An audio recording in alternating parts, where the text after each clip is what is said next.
इस वीडियो में हम सीखेंगे कि कैसे नॉट्स इक्वेशन के हेल्प से किसी सेल का पोटेंशियल कैलकुलेट करेंगे। तो बेसिकली ये क्वेश्चन जो है आपका नॉट्स इक्वेशन पे बेसिस है।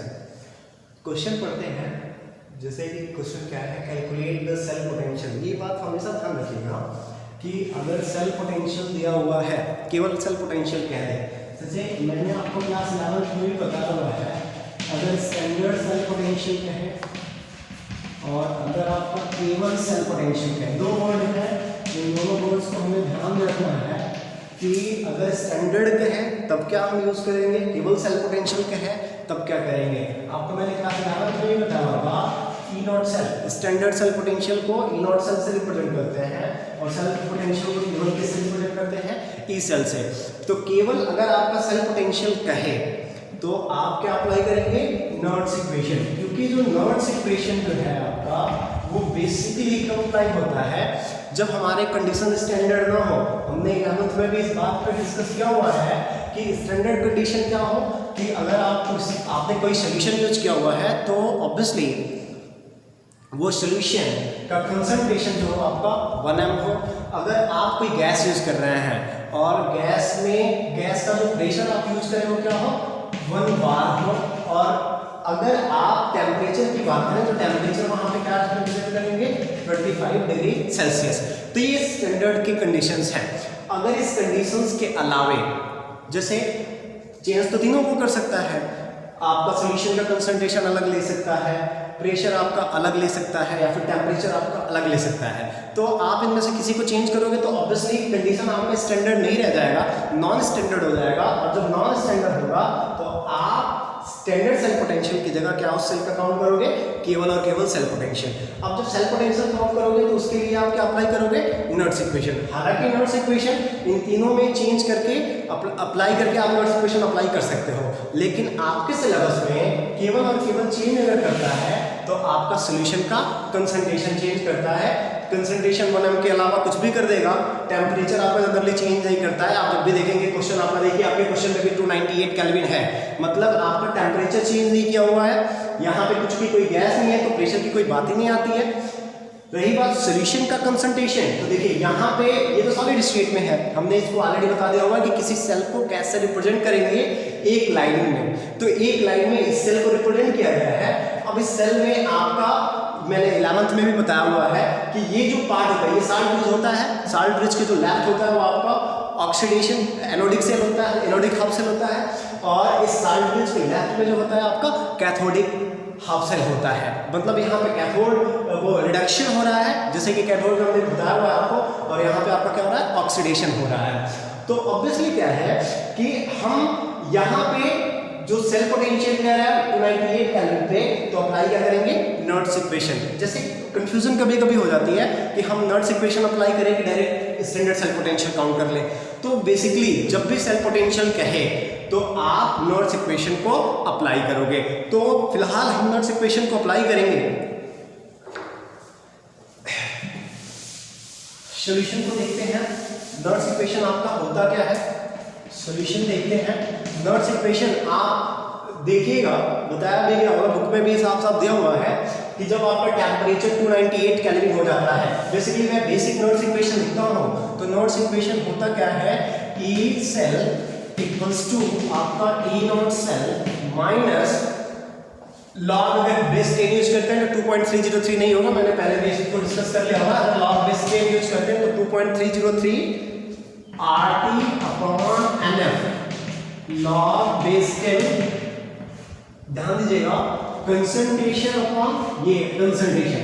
अब यहाँ पे जो कंसंट्रेशन होता है तो उसका जिसका आपका ऑक्सीडेंट, मतलब जिसका ऑक्सीडेशन होता है, और यहाँ पे रिड्यूस्ड स्टेट, ये सबसे बढ़िया है, ऑक्सीडाइज्ड स्टेट लिखिए, oxidised state upon reduced state, मतलब जिसका ऑक्सीडेशन होगा उसका कंसंट्रेशन यहाँ पे, और जिसका रिडक्शन होगा उसका कंसंट्रेशन आपका यहाँ पे। बाकी अब देखिए क्या है इसमें, आर आपका गैस कांस्टेंट पता ही है, जिसकी value 8.314 joule kelvin inverse mole inverse centimetre inverse second inverse होता है। टाइम का आपको केल्विन पता ही है। एन क्या है, कितने इलेक्ट्रॉन्स आपके पार्टिसिपेट करते हैं उस रिएक्शन में, और एफ क्या है, फैराडे कांस्टेंट। फैराडे कांस्टेंट, एक फैराडे की जो वैल्यू होती है 96500 होती है। अब फैराडे का जब हम लोग पढ़ेंगे या फिर पढ़ लिए हैं तो उसमें आपको बताया गया होगा कि एक मोल फैराडे जो होता है आपका एफ जो होता क्या है, फैराडेज कांस्टेंट, फैराडेज कांस्टेंट। और ये बेसिकली होता क्या है, चार्ज, टोटल चार्ज कर सकते हैं, total charge carry by 1 mole of electron. मतलब एक मोल इलेक्ट्रॉन जितना चार्ज कैरी करेंगे, वैल्यू आप काउंट कर सकते हैं घर में बैठ के। एक मोल है तो 6.022 इंटू 10⁻23 हो जाएगा एक मोल, और एक इलेक्ट्रॉन का चार्ज कितना होता है आप इसको कैलकुलेट कर सकते हैं। हम इसको कैलकुलेट करने के लिए नहीं बताया है, आप जो है कि इसको समझ सकते हो 6.022 इंटू 10⁻23, और एक इलेक्ट्रॉन पे चार्ज कितना होता है तो आपका 1.6 इंटू 10⁻−19 कूलम्ब, और एक मोल है तो ऑब्वियसली पर मोल, ठीक है ना, कूलम्ब पर मोल। आप इसको कैलकुलेट करेंगे तो आपका 964 समथिंग करके आता है, 498 करके आता है, जिसको हम लोग 500 के अप्रॉक्स में ले लेते हैं, और ये कितनी वैल्यू हो जाती है 96500। तो कहने का क्या मतलब है, एफ आपका कांस्टेंट है, एन आप इक्वेशन से निकाल सकते हो, आर भी कांस्टेंट है, टेम्परेचर आपका वेरी करेगा, आप टेम्परेचर वेरी करके डिफरेंट टेम्परेचर पे किसी भी सेल के लिए उसका पोटेंशियल काउंट कर सकते हो, सेल पोटेंशियल, ठीक है। दूसरी बात क्या है, ऑक्सीडाइज और रिड्यूस स्टेट का कंसंट्रेशन क्या दिया हुआ है, तो आपके इक्वेशन, आपके क्वेश्चन में ऑलरेडी कंसंट्रेशन दे देता है, क्लियर है ना। अब यहाँ पे हम समझेंगे कि कौन से स्टेप्स अप्लाई करें कि हम इसको कर लें। आप इसको नोट डाउन कर लीजिए, अगर जानते हैं तो कोई बात नहीं जानते हैं तो इसको समझने की कोशिश करिए, नहीं समझ में आया आप क्वेरी करिए, ठीक है।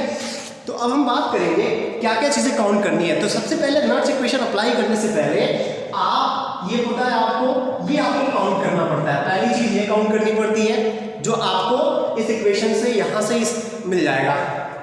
आर आपको नोन है ही, टेम्परेचर जनरली दिया रहता है 298 केल्विन। तो बेसिकली जो नॉर्स इक्वेशन होता है एट 298 केल्विन, वो उसका फॉर्म क्या हो जाता है, तो आपका हो जाता है E cell equals to E naught cell minus, जब आप R की वैल्यू 8.314 रखोगे, T की वैल्यू 298 केल्विन रखोगे, जब आप F की वैल्यू 96500 रखोगे, तो ये टोटल वैल्यू जो होती है वो चेंज हो जाती है और हो जाता है 0.059। ये केवल इनकी वैल्यूज है, ये केवल इनकी वैल्यूज है। जब ये आप वैल्यूज इनकी रखोगे तो ये हो जाएगा 0.059 किस टेम्परेचर पे, तो 298 केल्विन पे, अपॉन n log base 10 आपका oxidised state upon reduced state, clear है ना, इसका कंसंट्रेशन।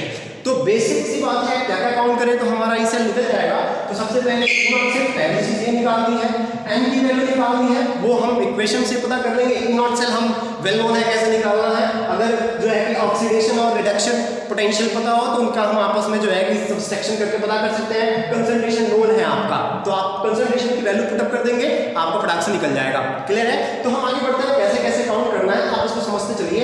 तो बेसिक सी बात है, सबसे पहले हम फोकस करें एन की वैल्यू निकालने के लिए और ई नॉट सेल निकालने के लिए। तो ई नॉट सेल आपका फटाक से निकल जाएगा, क्लियर है। निकालते हैं पहले, उसके बाद वैल्यू पुटअप करते हैं। देखिए आप अगर इक्वेशन को देखें तो ये इक्वेशन, ये जो पार्ट है, मैंने बार बार बताया हुआ है, 11th में भी बताया हुआ था, that will be the oxidised part. यहाँ पे आपका ऑक्सीडेशन होगा, तो ऑब्वियस सी बात है Zn2 में कन्वर्ट हो रहा है, तो फ्रॉम सेल इक्वेशन, ठीक है, क्या होगा, Zn आपका कन्वर्ट हो रहा है किसमें, Zn2 प्लस एक्वस में, क्लियर है ना। ऑब्वियस सी बात है ऑक्सीडेशन है, ऑब्वियस सी बात है ऑक्सीडेशन है, तो ये क्या करेगा, ऑक्सीडेशन का होगा जब ये दो इलेक्ट्रॉन लूज करें, तो ये आपका ऑक्सीडेशन हुआ और इसका आपका स्टैंडर्ड रिडक्शन पोटेंशियल दिया हुआ है, और वो कितना है Zn2 प्लस Zn कितना है आपका -0.076 वोल्ट है, क्लियर है ना। अब आप देखें तो ये आपका रिडक्शन पार्ट हो जाएगा और इसमें Sn2 प्लस कन्वर्ट हो रहा है किसमें, Sn सॉलिड में, एक्वस। अब ये 2 प्लस इसमें कन्वर्ट तभी होगा जब ये क्या करे, दो इलेक्ट्रॉनों को गेन करे। बात समझ में आ रही है ना, जब दो इलेक्ट्रॉनों को गेन करेगा तो इसमें ये कन्वर्ट हो जाएगा, ऑब्वियस सी बात है। ये क्या हो रहा है आपका, रिडक्शन हो रहा। अब यहाँ पे जो पोटेंशियल होगा E not Sn2 plus Sn में कन्वर्ट हो रहा है, वैल्यू आपकी दी हुई है, क्या हो जाएगा -0.14 वोल्ट। It's clear. अब आप ई नॉट सेल फटाक से निकाल सकते हैं। ई नॉट सेल क्या होगा आपको पता है, E naught reduced minus oxidise, E naught oxidise आपको बताया गया है, तो क्या हो जाएगा E naught reduction minus E naught oxidation. Clear है। ई नॉट रिडक्शन आपका वैल्यू कितना है -0.14 वोल्ट, -0.14 वोल्ट और माइनस, इसकी वैल्यू देखिए -0.76 वोल्ट है। वैल्यू पुट अप करिए, क्या हो जाएगा -0.76 वोल्ट है। अब ये माइनस माइनस हम क्या बना देंगे, प्लस बना देंगे, तो हो क्या जाएगा आपका -0.14 वोल्ट प्लस क्या हो जाएगा 0.76 वोल्ट। क्लियर हो रही बात। आप इसको कैलकुलेट कर लीजिए, 6 में से 4 जाएगा 2, 7 में से 1 जाएगा आपका कितना हो जाएगा 6, 0.62 वोल्ट हो जाएगा।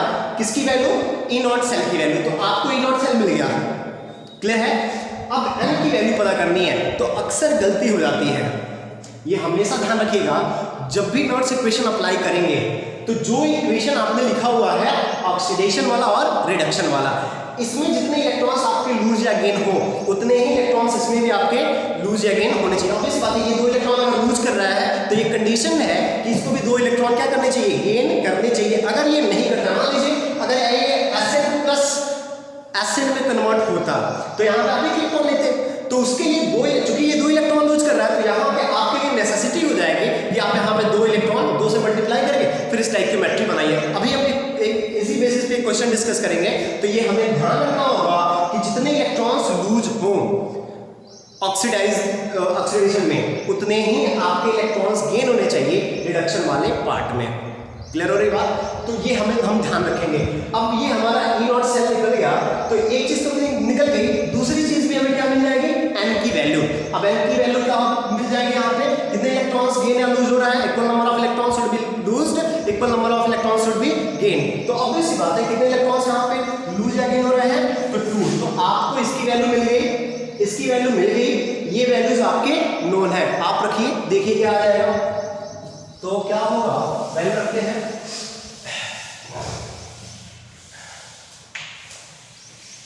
आप उसको नोट डाउन करिएगा, क्वेश्चन सॉल्व करिए और जो भी प्रॉब्लम्स हो उसको आप डिस्कस करिए। एक बात ध्यान रखिएगा, नॉट्स इक्वेशन से इसके बाद हमें 3 पढ़ने, बेसिकली नॉट्स इक्वेशन पढ़ने हैं, इसके बाद हमें कंडक्टिविटी पढ़नी है, इसके बाद हमें कोलोराइज पढ़ना है, और एक आप हालांकि इन सब चीज़ों को पढ़ चुके, लेकिन मैं उसके बेसिस प्रॉब्लम्स को मैं आपको भेजता रहूँगा। और एक आपका है क्या कहते हैं कि फेराडे। तो इनमें से 3 नंबर का एक कंप्लीट न्यूमेरिकल, 3 नंबर का एक कंप्लीट क्वेश्चन पक्का पूछना है। अक्सर जो क्वेश्चन पूछे जाते हैं वो आपके नोट्स इक्वेशन पे पूछे जाते हैं, तो आप इस चीज़ को ध्यान से रखिए।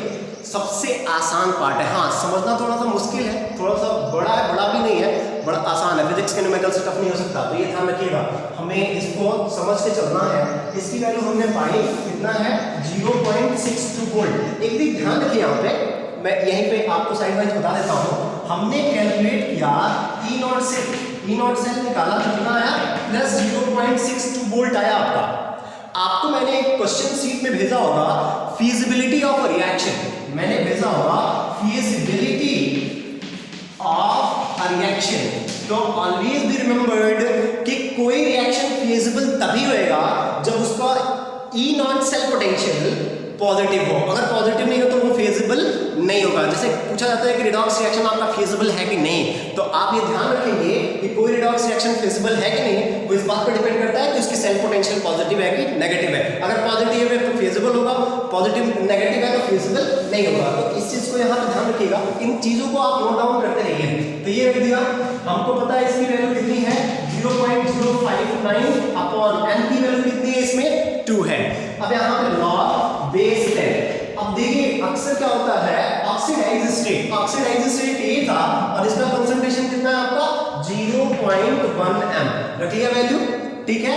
अब देखिए रिड्यूस्ड स्टेट, रिड्यूस ये था, तो ऑब्वियस सी बात है 0.001 m नहीं लिखेंगे कोई फर्क नहीं पड़ता। अब गलती अक्सर होती कहाँ पे है, तो हम इस चीज को ध्यान रखेंगे, गलती होने के चांसेस कहाँ पे है। जैसे हमने अभी जो रिएक्शन लिखा था ऑक्सीडेशन और रिडक्शन का, उसमें जितने इलेक्ट्रॉन्स गेन हुए उतने इलेक्ट्रॉन लूज हुए, ज़्यादा दिक्कत वाली बात नहीं है, हमें बैलेंस करने की जरूरत नहीं पड़ी। अगर बैलेंस होता है और किसी के आगे कोई न्यूमेरिक आ जाता है तो वहां पे आपको केमिकल इक्विलिब्रियम में पढ़ाया होगा मैंने कि वहां पे इसके कंसंट्रेशन पे सम पावर आ जाता है। चूंकि यहाँ पे कोई न्यूमेरिक है नहीं, स्टोइकियोमेट्री है नहीं, तो ऑब्वियस बात है यहाँ पे कोई पावर आएगा नहीं, ठीक है। तो पावर की तो कोई बात ही नहीं है। तो आपका ये हो गया। अब इसको सॉल्व करते हैं, आसान है सॉल्व करना। 0.62 volt minus 0.059 upon 2 log base 10। हमेशा ध्यान रखेंगे कि इनको ये नहीं कि डिवाइड करके या फिर कोई और तरीका लगाइए। इसको आप कितना लिख सकते हो, जरा सा मैं यहीं पे साइड में लिख रहा हूं, इसको आप लिख सकते हो 10 टू द पावर -1, इतना आसान है। और इसको आप लिख सकते हो 10 टू द पावर -3, ठीक है। ये 10 टू द पावर -1 और ये 10 टू द पावर -3। अब ये ऊपर जाएगा तो इसके पावर में जुड़ जाएगा, तो ये -1 और ये -3 तो +3 हो जाएगा, जोड़ेंगे तो +2 आएगा। इसको आप सॉल्व कर सकते हैं, बेसिक है। तो क्या हो जाएगा 0.62 volt minus 0.059 upon 2 log base 10। अब ये हो जाएगा 10 टू द पावर -1 और उसमें हालांकि -3 घटाएंगे तो बराबर +3 हो जाएगा, तो -1 +3 आपका कितना दे देगा +2। अब अकॉर्डिंग टू रूल ये 2 आपका क्या हो जाएगा, आगे चला आएगा। क्लियर हो रही बात। जैसे आपको लॉग के मैंने पढ़ाए होंगे, लॉग 11th में मैंने बताया लॉग टेबल देखने के लिए लॉग कैलकुलेट करने के उसके कुछ रूल्स बताए होंगे। तो आपका 10 to the power log a to the power b है तो वो b log a हो जाता है, आप ध्यान रखिएगा। क्लियर हो रही बात। तो ये 2 आपका आगे चला आएगा, तो क्या हो जाएगा 0.62 वोल्ट माइनस 0.059 अपॉन 2 आगे आएगा तो 2 से मल्टीप्लाई और ये हो जाएगा log बेस 10 क्लियर है ना। देखिए जब बेस और वैल्यू सेम हो जाए, मैंने बताया है चाहे वो 2 बेस 2 हो, 3 बेस 3 हो, 4 बेस 4 हो, 10 बेस 10 हो, बेस और वैल्यू जब सेम हो जाए तो वैल्यू कितनी हो जाती है उसकी 1 हो जाती है। तो ये वैल्यू क्या हो गई 1 हो गई, 2 से 2 आपका कैंसिल हो गया, ये वैल्यू 1 हो गई। बेस और वैल्यू सेम हो जाए तो लॉग की वैल्यू क्या हो जाती है, सेम हो जाती है। तो ओवरऑल क्या हो जाएगा 0.62 वोल्ट माइनस 0.059।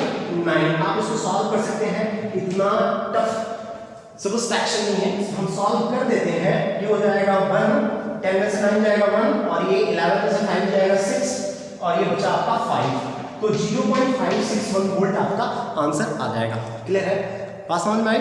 समझिए अभी एक और क्वेश्चन करेंगे, समझेंगे उसको, ठीक है। तो इसको नोट डाउन कर लीजिएगा, आगे बढ़ते हैं नेक्स्ट क्वेश्चन को देखते हैं।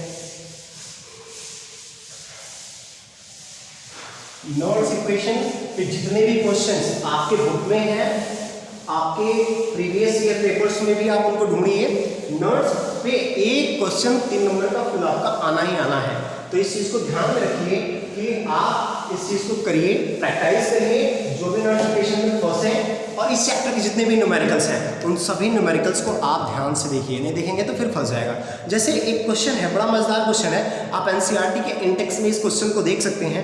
कई बार थोड़ा सा परेशान करता है लेकिन है आसान। क्वेश्चन क्या है आपका, लिखते हैं calculate the potential of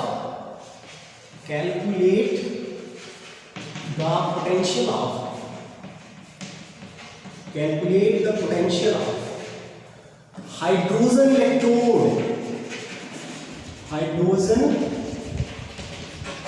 electrode calculate the potential of hydrogen electrode which is in contact of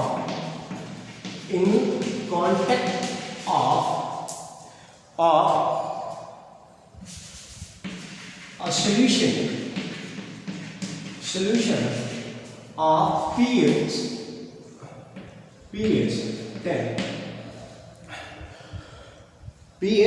10, ठीक है। तो क्वेश्चन आपका क्या कह रहा है कि हमें सेल पोटेंशियल कैलकुलेट करना है, और ध्यान देखिए हमें सेल पोटेंशियल नहीं कहा है, इलेक्ट्रोड पोटेंशियल कहा है। तो नोट्स इक्वेशन के हेल्प से स्टैंडर्ड नहीं कहा है, हमें केवल इलेक्ट्रोड पोटेंशियल कहा है। चाहे स्टैंडर्ड जब तक वर्ड ना आए तब तक हमारे दिमाग में ई नॉट नहीं आना चाहिए। क्लियर है ना। तो फिलहाल हम इस पे क्या अप्लाई करेंगे, नोट्स इक्वेशन। अब यहाँ पे इससे पहले जो हमने क्वेश्चन किया हुआ है उसमें आप सेल पोटेंशियल निकाले हो, क्या निकाले हो, ई सेल निकाले हो, सेल पोटेंशियल आपने कैलकुलेट किया हुआ है। यहाँ पे आपको क्या कैलकुलेट करना है, इलेक्ट्रोड पोटेंशियल। क्लियर है ना, यहाँ पर पोटेंशियल नहीं लिखा हुआ है, ठीक है, सॉरी, इलेक्ट्रोड पोटेंशियल आपको कैलकुलेट करना है। तो इलेक्ट्रोड पोटेंशियल कैसे अप्लाई करते हैं, तो मैं सिंपल सा तरीका बताता हूँ। मान लीजिए कोई आपका रिडक्शन ठीक है ना, Mn+m करके कोई आपका इलेक्ट्रोड है, जैसे Zn2 और Zn करके होता है, जस्ट लाइक दैट कोई सिंपल आपका Mn+n पॉजिटिव चार्ज है और m। क्लियर हो जाएगा। तो ऑब्वियस बात है, आप इसके लिए जब लिखेंगे तो होगा क्या, Mn+n इलेक्ट्रॉन्स, जब आपका Mn सॉलिड ये एक्वस है और ये आपका सॉलिड स्टेट है। जब इस इलेक्ट्रोड रिएक्शन के लिए, ध्यान रखिएगा मैं सेल रिएक्शन की बात नहीं कर रहा हूं, मैं बात किसकी कर रहा हूं, इलेक्ट्रोड रिएक्शन के लिए। जब आप इलेक्ट्रोड रिएक्शन के लिए नॉट्स इक्वेशन लिखते हैं तो कैसे लिखते हैं, देखिए E, ठीक है, Mn+m, क्या मैंने यहाँ पे नॉट लिखा, नहीं लिखा, मतलब ये स्टैंडर्ड नहीं है, इक्वल्स टू वही same pattern E0 Mn m, कोई कंफ्यूजन, माइनस ये क्या है, इस इलेक्ट्रोड का स्टैंडर्ड है, इस इलेक्ट्रोड का स्टैंडर्ड है। क्लियर हो रही बात, माइनस वही बात है 2.303 RT/mf log base 10। करते क्या है, ध्यान रखिएगा, कंसंट्रेशन किसी इलेक्ट्रोड पोटेंशियल की है, आप सेल पे भी अप्लाई कर सकते हो concept, concentration of product upon concentration of reactant. तो इसके कंसंट्रेशन का कोई मतलब नहीं है, इलेक्ट्रॉन्स है ये, तो हम ये हमारा सॉल्यूशन में आए तो concentration of this upon concentration of this, तो obviously concentration of m solid upon concentration of Mn, और ये एक्वस स्टेट में है। तो एक बार रिमाइंड करिए, केमिकल इक्विलिब्रियम में बताया होगा कि सॉलिड का जो कंसंट्रेशन लेते हैं या फिर गैसेस या फिर लिक्विड, अगर वो अपने प्योर स्टेट में है तो कंसंट्रेशन उसकी क्या लेते हैं, कांस्टेंट या फिर यूनिटी। तो इसके जगह पे हम क्या मान लेंगे, 1। बात समझ में आ रही है। अब हम बात करते हैं कि हम हाइड्रोजन इलेक्ट्रोड पे कैसे लगाएंगे। तो आप जरा याद रखो कि हाइड्रोजन इलेक्ट्रोड होता क्या है, H+ कन्वर्ट होता है किसमें, H2 में, H+ कन्वर्ट होता है किसमें, H2 में। तो इसके लिए जो रिएक्शन हो जाएगा, H+ आपका गेन करेगा, क्या कहते हैं, एक इलेक्ट्रॉन, और कन्वर्ट किसमें हो जाएगा, हाफ H2 में, कन्वर्ट किसमें हो जाएगा, हाफ H2 गैसेस में। क्लियर हो रही बात, ठीक है, ये आपका एक्वस है। अब आप जब इसके लिए लगाओगे ये नर्ड्स का इलेक्ट्रोड रिएक्शन के लिए इक्वेशन, आप यहां पे लिख सकते हो नर्ड्स इलेक्ट्रोड रिएक्शन। ये रिएक्शन नर्ड्स के किसी इलेक्ट्रोड के लिए नर्ड्स इक्वेशन है, इलेक्ट्रोड रिएक्शन इक्वेशन, ठीक है, आप यहां पे लिख सकते हो। फिलहाल देखते हैं, इसको अप्लाई करते हैं। तो रखिए यहां पे EH+H, ठीक है, equals to E0 H+H2, H नहीं होगा H2 होगा, माइनस, और फिर यहाँ पे मैं ज्यादा तो नहीं कर रहा, टेम्परेचर आपको 98 केल्विन ही होते हैं, हालांकि यहाँ पे कोई आपका वो नहीं है, कहीं पे बताया नहीं है कि टेम्परेचर क्या है, बट मान लेंगे टेम्परेचर कितना है, 298 केल्विन। तो टोटल वैल्यू कितनी हो जाएगी, 0.059 अपॉन n की बात करते हैं तो कितना इलेक्ट्रॉन है, 1। अब देखिए बैलेंस कर सकते हैं आप, 2 करेंगे तो बताएंगे अभी यहाँ पे आपका पावर 2 हो जाएगा। क्लियर है ना, तो वो बातें हम नहीं कर रहे हैं। तो n की वैल्यू कितनी है, 1। क्लियर है। अब क्या हो जाएगा, log base 10 concentration of hydrogen gas, चूंकि 1 बार होता है, यहाँ पे दिया होना चाहिए 1 बार होता है, तो मान लेंगे तो कोई खास फर्क पड़ेगा नहीं, ठीक है। तो 1 अपॉन, चूंकि मैंने बढ़ाया आपको, सॉलिड हो प्योर लिक्विड हो, तो आपका उनका जो कंसंट्रेशन लेते हैं वो क्या लेते हैं, यूनिटी में लेते हैं। गैस है 1 बार डजंट मैटर। अब यहाँ पे Mn एक्वस है तो ऑब्वियसली H+ हो जाएगा, क्या हो जाएगा, H+ हो जाएगा। तो हाइड्रोजन इलेक्ट्रोड के लिए ये आपका सेटअप बना है, इसकी वैल्यू आपको पता है। आपको हाइड्रोजन इलेक्ट्रोड के बारे में बताया गया होगा, जिसको रिफरेंस इलेक्ट्रोड बोलते हैं। क्या बोलते हैं, रिफरेंस इलेक्ट्रोड, और उसकी जो वैल्यू होती है 11th में मैंने बताया हुआ है, वो क्या होती है 0.00 वोल्ट। तो इसकी वैल्यू आपको पता है, ये आपको यहाँ पे कुछ पता करना नहीं है, बस आपको पता क्या करना है, हाइड्रोजन आयन का कंसंट्रेशन। अब हाइड्रोजन आयन का कंसंट्रेशन यहाँ पे आपका छुपा हुआ है गिवन क्वेश्चन में। कैसे छुपा हुआ है उस चीज को देखते हैं। आपका पीएच दिया हुआ है, कीप इन माइंड क्या दिया हुआ है, पीएच दिया हुआ है। अब जब पीएच दिया हुआ है तो आपको क्लास 10 में पढ़ाया जाता है कि जब आपको पीएच दिया हो तो कैसे कंसंट्रेशन हम पता करेंगे। तो हमें पता है पीएच कितना है, 10। पीएच का मतलब क्या होता है, माइनस का बेस 10 हाइड्रोजन आयन कंसंट्रेशन, और ये क्या हो जाएगा 10। It's clear. लॉग का कंसेप्ट होता है, लॉग ऑफ हटाएंगे तो ये 10 है इसके पावर में आ जाएगा। मतलब जो हाइड्रोजन आयन कंसंट्रेशन होगा, इसको थोड़ा सा एक स्टेप और मैं बढ़ाता हूँ, माइनस हटाइए तो log base 10 H plus equals to ये हो जाएगा -10। अब आप लॉग हटाएंगे तो H प्लस आयन कंसंट्रेशन जो हो जाएगा आपका, H प्लस आयन कंसंट्रेशन जो हो जाएगा आपका वो हो जाएगा 10 to the power -10। It's clear. तो हाइड्रोजन आयन का कंसंट्रेशन पता चल गया, क्या आया 10 टू द पावर -10। अब यहाँ पे वैल्यू पुटअप करिए तो क्या हो जाएगा, ये तो हो गया 0.00 वोल्ट, ठीक, -0.059। इट्स क्लियर, ठीक है। अब वैल्यू रख लीजिए फटाक से, तो log बेस 10, अब ये 1/10 टू द पावर -10, मैं थोड़ा सा स्टेप कम कर रहा हूँ, 1/10 टू द पावर -10, ठीक है। तो 1/10 टू द पावर -10 रखेंगे तो वो ऊपर जाएगा तो क्या हो जाएगा 10 टू द पावर +10 हो जाएगा। तो जब 10 टू द पावर +10 होगा, ध्यान दो 10 टू द पावर +10 होगा तो 10 आगे आएगा, ये 10 आपका आगे आ गया, और log 10 बेस 10 क्या हो जाएगा 1। बात समझ में आ रही है, ये 10 आपका क्या आ गया आगे, और ये वैल्यू क्या हो जाएगी log 10 बेस 10 क्या हो जाएगा 1 हो जाएगा। अब आप यहाँ रख लो तो क्या आएगा 0.00 volt -0.059 into 10 into log base 10 base 10 क्या हो गया 1 हो गया। तो यहाँ पे आप 1 रख लो। अब उसको सॉल्व कर लो तो क्या आएगा -0. अब 10 से मल्टीप्लाई करोगे तो ये पॉइंट इधर मुड़ जाएगा, आगे बढ़ जाएगा किससे, तो 0.59 वोल्ट हो जाएगा, 0.59 वोल्ट हो जाएगा। क्लियर है। ये क्वेश्चन मजेदार क्वेश्चन था, आप इसको करिए एक बार, समझिए, नहीं समझ में आया फिर आप करिए। हम एक क्वेश्चन देते हैं जो आपके 2016 में पूछा हुआ था, और भी कई सारे क्वेश्चन हैं, आप उसको देख सकते हैं, कर सकते हैं। क्वेश्चन हम लिख देते हैं और आप इसको करके कोशिश करिएगा। और सबसे इंपॉर्टेंट बात यह है, आप घर पे बैठ के उसको प्रैक्टिस करिए, क्योंकि स्कूल में आना या फिर पूछना मुश्किल है, उसको समझना मुश्किल है। कोशिश करिए समझने की। एनसीईआरटी की बुक बहुत ही, या फिर कोई साइड बुक अच्छी हो तो उसको बहुत ही पॉजिटिवली पढ़िए, जो भी प्रॉब्लम्स हैं उनको आप समझने की कोशिश करिए। क्वेश्चन लिखिए, calculate P naught cell for the following reaction, for the following reactions at 25 degree Celsius, मतलब 298 केल्विन हो ही गया। क्वेश्चन हमें आपका दिया हुआ है, क्या है cell A plus B2 aqueous, ये आपका सॉलिड स्टेट में ऑब्वियसली होएगा, ठीक है। इसका कंसंट्रेशन जो है 0.001 m, ठीक।